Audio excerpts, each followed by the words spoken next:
अस्सलाम नाज़रीन, मैं हूं असद अली तूर अपने प्रोग्राम असद तूर अनसेंसर्ड में।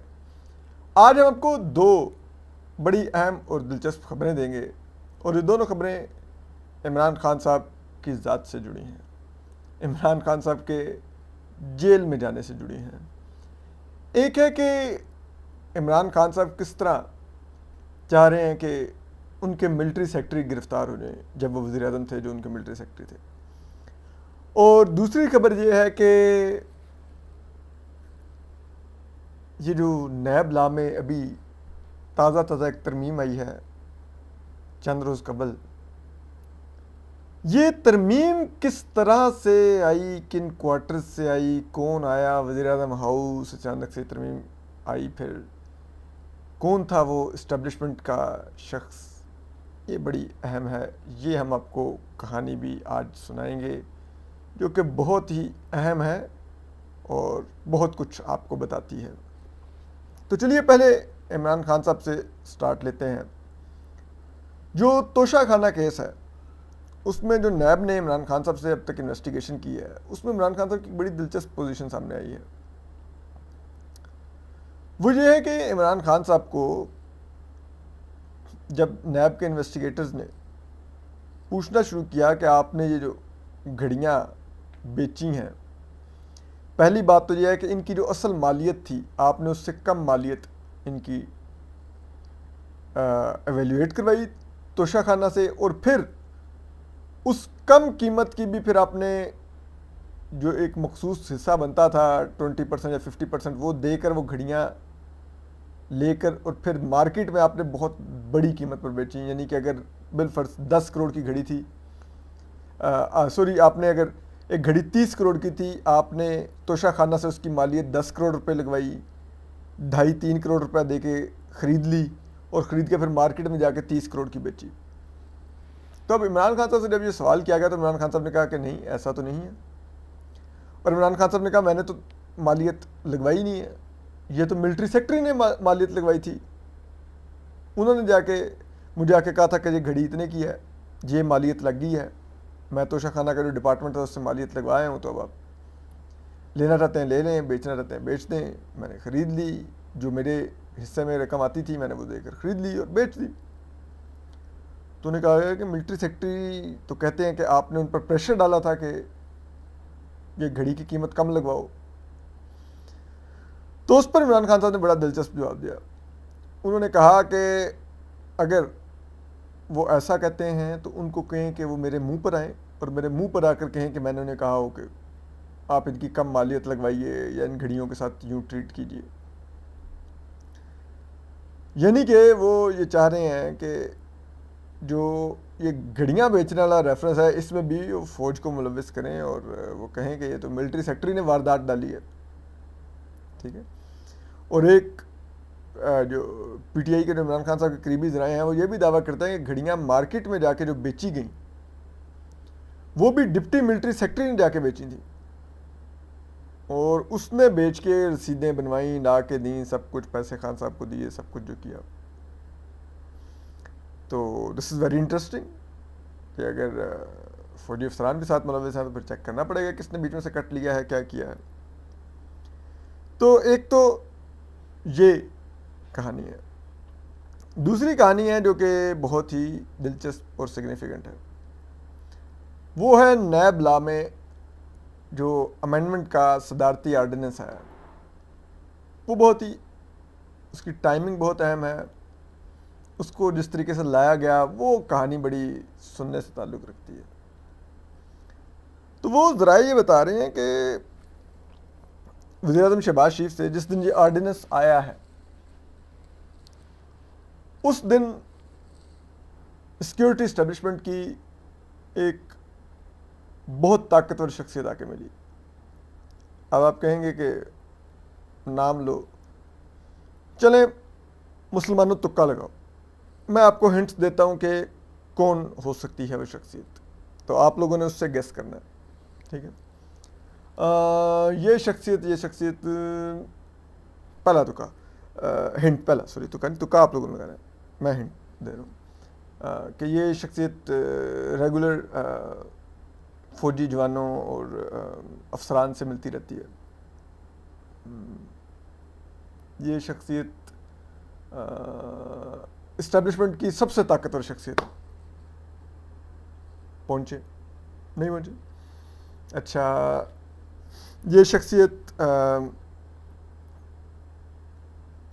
बॉर्डर्स और जवानों पर भी और जिसे कहते हैं जवानों के साथ मुलाकातें भी करती है बॉर्डर पर जाके। नहीं पहुंचे?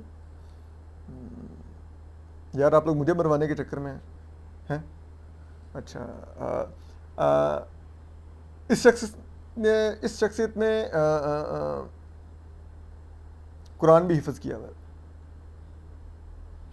अब तो समझ जाए यार आप, मतलब मैं तो नहीं किसी का नाम ले रहा, आप लोग गेस कर लें, ठीक है, इससे नाम, और जो नाम आप लोगों के जहन में आएगा उस नाम को सोचने और लेने के ज़िम्मेदार आप खुद हैं। मैंने किसी का नाम नहीं लिया भाई, मैं एक मासूम सा छोटा सा सहाफ़ी हूँ, मैं तो कुछ करता ही नहीं होता, आपको पता है, मैं तो किसी का नाम ना लेता हूँ ना कुछ करता हूँ, मैं तो अपनी खबर करता हूँ और वो भी मैं बच बचा के करता हूँ, सारी बात है, पाकिस्तान है, हम क्या करें। तो चले हम उन शख्सियत को हाफिज़ साहब कह लेते हैं। तो वो इस्टेब्लिशमेंट की जो ताकतवर शख्सियत थी हाफिज़ साहब, वो प्राइम मिनिस्टर साहब से मुलाकात के लिए गए, प्राइम मिनिस्टर शहबाज शरीफ साहब से, और वहाँ पर उन्होंने जाके कहा जी कि आप लोग कहते हैं कि इमरान खान का इलाज करूं, उनको अंदर करूं, और फिर आपके लोग बातें करते हैं कि हमारा तो मुकम्मल इन्हिसार ही हाफिज़ साहब पर है। तो बात ये है कि अगर कुछ करना है तो पहले मेरे हाथ तो खोलिए, आपने तो मेरे हाथ बांधे हुए हैं, हम कैसे इमरान खान के खिलाफ कार्रवाई करें? नैब कैसे इमरान खान को पकड़े? जब आप लोगों ने नैब के पल्ले ही कुछ नहीं छोड़ा। तो उस पर शहबाज शरीफ साहब ने कहा क्या मतलब वो नैब के पल्ले, मतलब नैब वो अलकादिर ट्रस्ट भी है, उधर तोशा खाना भी है, किसी में भी वो अरेस्ट कर सकते हैं। उन्होंने कहा नहीं, उन्होंने कहा मेरी चेयरमैन नैब लेफ्टिनेंट जनरल रिटायर्ड नज़ीर भट्ट साहब से बात हुई है, वो ये कह रहे हैं कि इस नैब लॉ में जो अमेंडमेंट गवर्नमेंट ने कर दी हैं उसके बाद मैं इमरान खान का कुछ नहीं कर सकता। तो फिर शहबाज शरीफ साहब ने पूछा कि जो प्राइम मिनिस्टर हैं कि फिर क्या करें? तो हाफिज़ साहब ने कहा कि आपको नैब लॉ में दोबारा से अमेंडमेंट लानी पड़ेगी और दोबारा से अमेंडमेंट ला के चेयरमैन नैब के इख्तियारात बढ़ाने पड़ेंगे, रिमांड की मुद्दत बढ़ानी पड़ेगी, ये सब कुछ करना पड़ेगा, उसके बाद जाके इमरान खान साहब गिरफ्तार हो सकेंगे। तो उस पर शहबाज शरीफ साहब ने कहा ठीक है हम कर देते हैं, लेकिन किस तरह करें? अभी तो वो फिर नया बिल तैयार करना पड़ेगा, ये वो असम्बली में ले जाना पड़ेगा। तो उनको फिर सजेस्ट किया गया शहबाज शरीफ साहब को कि देखें अभी आरिफ अलवी साहब दौरे पर गए हैं और कल उनकी वापसी है, तो आज का ही हमारे पास टाइम है। सादिक संजरानी चेयरमैन सेनेट वहाँ बैठा है बतौर एक्टिंग प्रेसिडेंट, और वो हमारा बंदा ही है, उसको कहेंगे वो अंगूठा लगा देगा ऑर्डिनेंस के ऊपर, ऑर्डिनेंस आ जाएगा। शहबाज शरीफ साहब ने कहा ठीक है अभी देख लेते हैं। फिर उन्होंने लॉ मिनिस्ट्री से लोग आए जिनसे पूरी ब्रीफिंग ली गई कि नैब लॉ में जो अमेंडमेंट हुई है उसका क्या इफेक्ट हुआ है, और अगर इस अमेंडमेंट में मज़ीद अमेंडमेंट्स लाई जाएँ तो वो किस किस्म की लाई जाएँ ताकि नैब के दांत वापस आएँ और वो किसी को पकड़ने की पोजीशन में हो। तो फिर वो सब कुछ डिस्कस हुआ। उसके बाद फिर अब सदारती ऑर्डिनेंस लाना था, तो सारी बात है कौमी असम्बली का इजलास चल रहा था।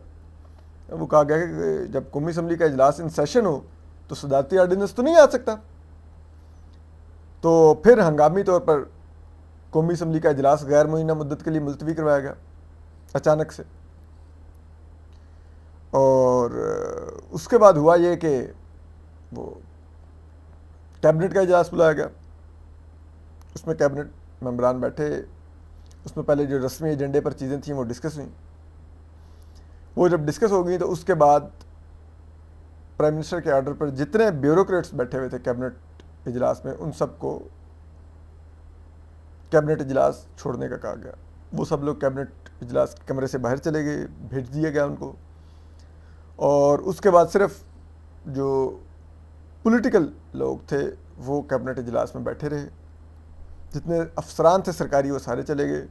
उसके बाद वहाँ पे मियाँ शहबाज शरीफ साहब ने बताया कि ये कहा गया है कि अगर इमरान खान का इलाज करना है तो ये करना पड़ेगा, और ये हाफिज़ साहब ने कहा है, और अब ये अमेंडमेंट सही होंगी।